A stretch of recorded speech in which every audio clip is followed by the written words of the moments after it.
Virginia, Cedar Grove Plantation, 1835.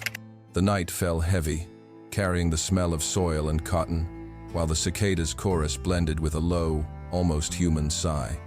Inside a rough wooden house, Overseer Skinner leaned back, certain that the crack of his whip was enough to hold the world around him in silence. But silence is never empty. It hides the weight of fury long chained.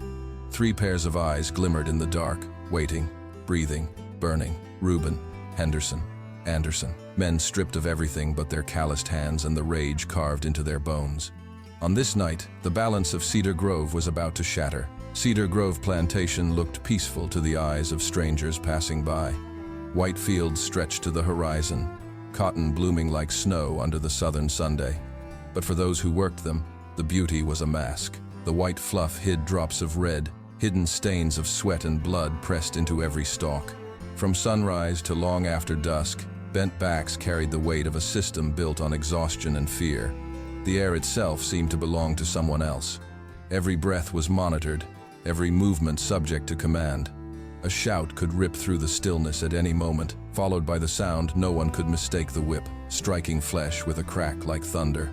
Men and women who had labored until their hands blistered still had no right to pause. Children, barely able to walk straight, learned early that silence and obedience were the only shields against cruelty. And above it all stood Overseer Skinner. His presence alone was enough to make conversations die mid-sentence. His whip was not only a weapon, it was the law. A gesture of his hand could decide who ate, who bled, who lived. His boots, heavy and unyielding, echoed across the packed earth like a drumbeat of authority.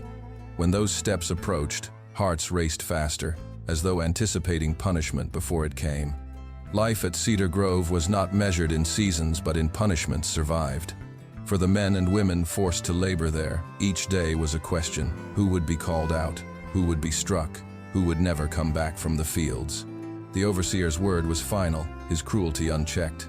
He was the judge, the executioner, the shadow looming over every row of cotton. And yet, even under that shadow, something remained unbroken.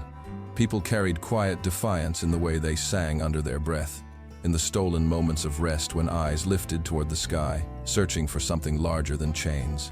The human spirit, bruised but not destroyed, whispered to itself in silence.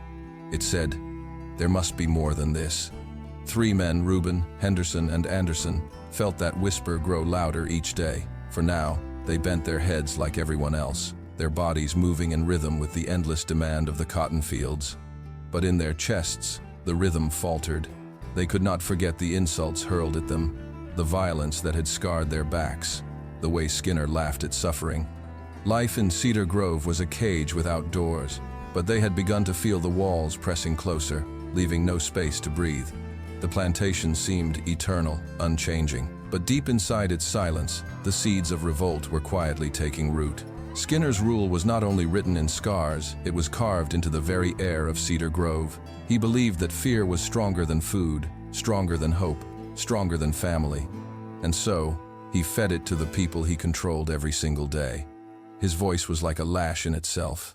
Every insult cut deeper than his whip, reducing men to boy, women to girl, no matter their age or dignity. He enjoyed the humiliation as much as the punishment. To him, degradation was a sport, a way of reminding everyone that even their names were borrowed, that nothing they were belonged to themselves. The rhythm of his boots became a kind of cruel metronome. Early in the morning, as the fields turned from shadow to light, the ground would tremble slightly under the steady pound of leather soles. Each step was a warning. Each step carried the weight of a man who believed he could never be touched. Reuben, Henderson, and Anderson lived under that rhythm like men trapped inside a clock that only counted down their suffering. Reuben, broad-shouldered from endless lifting. Henderson, sharp-eyed, carrying his anger like a secret flame. Anderson, quiet but steady, a man who listened more than he spoke. They had little in common except the same chains and the same enemy. And Skinner seemed determined to make sure none of them ever forgot it. To the planter class, Skinner was considered effective. He produced results. The cotton came in, the fields remained full, and the labor force did not dare scatter. But the truth was simpler. Skinner ruled with cruelty because cruelty was the only language he knew. He had no vision beyond domination, no pride beyond his whip. Day after day, he reminded the men of Cedar Grove that their lives were disposable. He would call them out publicly, laugh as they struggled, mock their pain as though it entertained him. When anger flashed in their eyes, he pressed harder, forcing them to swallow it down. He believed anger could be beaten out of a man. But anger is not so easily erased. It lingers like smoke after fire, finding its way into lungs, into bones, into memory. In the silence of the cabins, in the few hours of night when the fields finally let them go, anger whispered like a second voice. It told Reuben, Henderson, and Anderson that there was no end to this unless they made one. Skinner never saw the danger in those silences. He thought silence meant obedience, but silence can also mean planning. At night, Cedar Grove fell into a strange kind of silence. The whip was put away, the overseer's boots no longer struck the earth, and the cotton fields slept beneath the moon. But the cabins never slept. Inside their rough wooden walls, life hummed in hushed voices, in the low crackle of fire, in the rhythm of breath shared between the weary. Reuben, Henderson, and Anderson sat close to one another, not always speaking. Sometimes, words were too dangerous. A careless sentence could carry on the wrong wind, reach the wrong ear, and become a death sentence. Instead, they spoke in fragments, in looks, in the heavy silence between phrases. The fire in the hearth gave only faint light, enough to sketch out the lines of their faces. In those shadows, they seemed older than their years, their expressions carved by years of toil and humiliation. Yet there was something unbroken in the way their eyes met, something that Skinner's lash could never touch. It was not hope exactly, nor was it madness. It was the hard recognition that if they stayed bent under his rule, they would die slowly anyway. One of them whispered, "If we don't stand, we'll fall in the dirt like dogs." The words were heavy, almost swallowed by the crackle of wood, but the others heard, and they did not turn away. In those whispers, a pact began to take shape, not written on paper, not sworn with ceremony, but carried in silence. They agreed that silence could no longer mean submission. It could mean strategy. It could mean resolve. The small fire became a symbol, its embers glowing like hidden fury. Each time the logs broke apart and sparks leapt upward, it seemed to remind them that fire can be contained only so long before it consumes its bounds. No one dared to say the overseer's name too loudly. Yet the thought of him hung in the air like smoke. Every insult, every lash, every smirk of triumph, they all gathered in the shadows of that cabin. And the men understood without needing to say it. Their lives could not change unless his ended. Outside, the wind swept across the cotton rows, rustling the plants like a sea. It was as if the fields themselves carried their whispers, storing them for the day when silence would break. That night in the quarters, 3 men discovered they shared one heartbeat. It pulsed with fear, but also with the beginnings of defiance. And once a heartbeat is shared, it can never return to being just one man's burden. The day came like any other. The sun harsh, the rows endless, the labor unrelenting. But sometimes ordinary days hold the cracks where history breaks open. Skinner's rage had been simmering since morning. Perhaps the yield displeased him, or perhaps cruelty was simply the rhythm he woke to. His voice cut across the field, sharp and cruel, and his whip followed soon after. But this time, the blow was not aimed at a man who might endure it. It was aimed at someone defenseless, a woman stooped with exhaustion, or a child too young to carry such weight. The sound of it, the crack, the gasp, the muffled sob cut deeper than usual. The field froze. Even the cicadas seemed to pause their endless chorus. Reuben's hands clenched around the stalk he was pulling. Henderson's jaw tightened. Anderson looked up, his face no longer blank, but trembling with something more dangerous than fear. They had endured whippings before. They had endured hunger, humiliation, the endless grind of a life that belonged to someone else. But this was different. This was the spark dropped into dry kindling. For a moment, no one moved. Then their eyes found each other, across the rows, across the sweat and dust. In that shared glance, the decision was written. There were no words, none were needed. The field no longer looked like rows of cotton. It looked like a battlefield, silent before the first charge. The white bowls swayed in the wind like pale witnesses, their softness mocking the hardness of what had just been done. That night, the men carried the image with them, the image of cruelty laid upon someone who had no defense. It joined the insults, the lashes, the scars already burned into memory. But this one was different because it was the last. When the day's labor ended and the overseer's boots faded into distance, Reuben, Henderson, and Anderson did not let the silence fall the way it always had. They held it close, turned it over like a blade in their minds, and recognized it for what it was, the final straw. The breaking point is never loud. It is quiet, sharp, a decision made in the marrow of the bones, and once it is made, the world will not be the same again. The sun had burned the fields all day, leaving the air heavy and close. By the time night fell, the heat still clung to the earth, refusing to release its grip. The cabins sat in shadow, their wooden walls breathing with the slow rhythm of men and women trying to rest, though true rest never came. On this night, Reuben, Henderson, and Anderson did not lie down. They stood apart from the others, drawn into the dark edges of the plantation where the moonlight barely reached. The silence around them was louder than any words. They knew what had been decided back in the fields. Now, it was no longer thought, but preparation. Their hands searched for whatever could be turned into a weapon, a broken handle, a kitchen knife dulled from use, a heavy stick cut from the woods. None of it looked like much. Yet in their grip, these tools were transformed, not symbols of labor, but symbols of defiance. Reuben clenched a wooden club, feeling the grooves cut deep into the grain. Henderson ran his thumb across the edge of a blade no longer sharp, but sharp enough for what they intended. Anderson carried nothing at first, then bent to pick up a heavy stone, weighing it in his palm until it felt like part of him. No speeches were made, no promises spoken aloud. They had no need for such things. Each man already knew the other's hearts. Fear was there, it always was, but it no longer commanded them.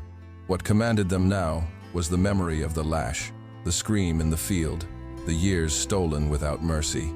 Above them, clouds drifted across the moon, and the plantation seemed to hold its breath. In that pause, they could hear their own breathing, fast and ragged. They could hear the wind rustling through cotton plants, whispering like 1,000 unseen witnesses. They were not heroes, not soldiers, not men with power. They were human beings who had been pushed past the limits of endurance. And in that transformation, something shifted. For the first time, Skinner's boots, his whip, his voice, all of it felt less like an eternal weight and more like a wall that could be broken. When they parted that night, each stepped back into his cabin without a word. They lay on rough pallets, eyes open in the dark, hearts pounding as though in unison. Tomorrow had no certainty, but tonight, they had taken hold of it. Resolve is not thunder, it is the tightening of the jaw, the closing of a fist, the quiet before a storm. And at Cedar Grove, the storm was waiting to break. The overseer sat in his house, lantern light flickering on the walls. A bottle stood open on the table, the sour smell of cheap liquor filling the air. Skinner leaned back in his chair, confident as always, his world wrapped in certainty. To him, the plantation was a machine, and he was the gear that kept it turning.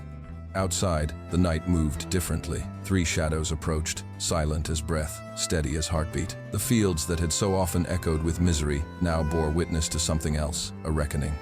The door opened with a sound too soft to be alarm. Skinner lifted his head, frowning, perhaps irritated at the thought of being disturbed, but this was no disturbance he could order away. Reuben, Henderson, and Anderson stood before him, no longer shadows but men, their faces carved in determination. What followed did not last long. There was no drawn-out battle, no exchange of words. The violence was sharp, sudden, final. A chair overturned, a bottle shattered, a shout broke the night, and then came silence. The silence was thick, almost unbearable, as if the air itself struggled to absorb what had just taken place. In that silence, Skinner's reign ended. The whip that had commanded fear slipped from his hand, useless at last. The man who had strutted across the fields with absolute power now lay motionless, the weight of his cruelty extinguished in an instant. The 3 men stood over him, chests heaving, the tools in their hands no longer just weapons but proof that they had dared to act. For the first time, the overseer's house was filled not with his authority, but with their defiance. They did not shout, they did not celebrate. There was no triumph in their faces, only the heavy recognition that what was done could never be undone. Yet beneath that weight, there was also something new, something dangerously close to freedom, even if it lasted only a breath. Outside, the plantation lay quiet. The cabins, the fields, the trees, all seemed to listen. The balance of power, so carefully enforced for years, had shifted in the span of a single night. Skinner had believed fear was eternal, but even fear has its breaking point. And in that moment, Cedar Grove trembled with the echo of a truth long denied. The oppressed can strike back. By dawn, Cedar Grove was no longer the same. Word spread not in shouts but in murmurs, carried from cabin to cabin, field to field. The overseer was dead. The man who had ruled with lash and boot now lay silent. His authority ended in a single night. For those who had lived under his hand, the news was both electrifying and terrifying. Some whispered in awe, voices trembling with disbelief. They did it. Reuben, Henderson, Anderson, they stood against him. Others lowered their eyes, fear knotting their stomachs, afraid of what must surely come next. Because power does not fall quietly.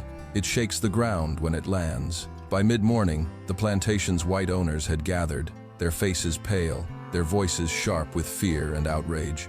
Skinner's body was proof that the system was not invincible, and that knowledge alone terrified them more than the act itself. Orders were barked out. Messengers rode hard to nearby towns, summoning militias and patrols. Dogs were loosed, rifles checked. A hunt was declared before the sun had reached its height. The land itself seemed to thrum with the sound of hooves and the metallic clatter of weapons. But within the cabins, a different sound pulsed.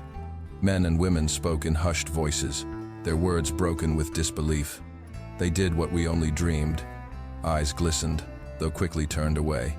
To speak too loudly of admiration was to invite danger, yet admiration was there, undeniable, a spark in the eyes of those long taught to bow. Cedar Grove was trembling, caught between terror and possibility. The white planters feared rebellion spreading like wildfire, feared the example of 3 men proving that the overseer was not untouchable. The enslaved feared the inevitable backlash, the fury that would descend with whip and rope. But even in fear, something had shifted. The plantation could never return to its old silence. Once silence has been broken, it cannot be restored. In the stillness of the fields, cotton plants swayed in the wind, white against the blue sky. They seemed to listen, to carry the names Reuben, Henderson, Anderson across their rows. To the owners, those names were a threat. To the laborers, those names were a whisper of courage. Cedar Grove stood that day not as it had before, but trembling, shaken to its roots by 3 men who refused to remain shadows. The search began quickly and without mercy. Riders stormed through the countryside, their dogs sniffing the air, their shouts echoing like thunder. Reuben, Henderson, and Anderson had not fled far. They had no illusions of escape. Where could they go, with every road watched, every forest combed, every stranger ready to betray them for a coin? They were taken not as men but as trophies. Bound in chains, dragged before watchful eyes, they were displayed as proof that order had been restored. The very act of capture was staged for fear's sake, to remind everyone at Cedar Grove and beyond that rebellion was hopeless. The colonists who recorded the event wrote with cold precision. They listed the men not by humanity but by property. 3 Negroes apprehended for the murder of the overseer. Their names, if written at all, were secondary. Reuben, Henderson, Anderson, reduced to lines of ink, stripped of meaning, categorized as criminals rather than men who resisted. But among the enslaved, the truth could not be erased so easily. In whispered retellings, they were not trophies, they were symbols. To some, they were reckless, doomed. To others, they were brave, carrying out the act that lived in every beaten back, every silenced cry. The capture itself was brutal. Shackles bit into their wrists, ropes pulled at their necks. Yet even in chains, there was a strange dignity in the way they walked. They did not beg, they did not plead. Their silence was louder than any defense could have been. The white planters looked at them with a mix of fury and fury at their defiance, relief that order seemed to have returned. But beneath it, all lingered unease. Because once men have proven capable of striking back, fear can never truly be erased. The 3 captives were marched back through Cedar Grove, paraded past the very cabins where they had once slept. Families watched from doorways, eyes wide, children clutching their mothers. No one dared speak, yet the silence said everything. The men were alive, captured, but still alive, and that alone unsettled the balance. That day, the cotton fields stood quiet. No whip cracked, no orders rang. The air was thick with a single truth. Rebellion had been born, even if it was chained. The trial was no trial at all. It was a performance, staged to reassure the powerful that order had been restored. In a cramped colonial courtroom, the air thick with sweat and suspicion, Reuben, Henderson, and Anderson stood bound before men who had already written their fate. The charges were read aloud in clipped tones. The murder of Overseer Skinner, a crime deemed worse than any other because it dared to strike at the system's authority. The three men were not asked to speak. Their voices would not have mattered, even if they had shouted until their throats bled. The verdict had been decided before their chains rattled in the doorway. To the planters and judges, they were not human beings with grievances, but property gone wild, examples that had to be extinguished before others followed their path. Witnesses were called, not to shed light, but to confirm the script. The overseer had been a man of order, they said, a victim of savagery. His cruelty was never questioned. His whip was not evidence of abuse but of discipline. And so, with every word, the truth was buried deeper under the weight of lies and law. When the sentence was delivered, the gavel struck like thunder. Death. The room echoed with it. The judges leaned back, their duty complete, satisfied that justice had been performed. But justice, as the three men knew, was never meant for them. Back in the quarters, whispers traveled faster than paper. They will hang them, some said. They will make a show of it. Fear grew, but so did something else, remembrance. The names Reuben, Henderson, and Anderson passed from mouth to mouth, low enough to avoid punishment, steady enough to be preserved. The men themselves carried the verdict with calm. Perhaps it was resignation, perhaps defiance. But when they were led from the courtroom, their heads did not bow as low as their captors wished. Even in chains, they walked like men who had chosen their fate, rather than been handed one.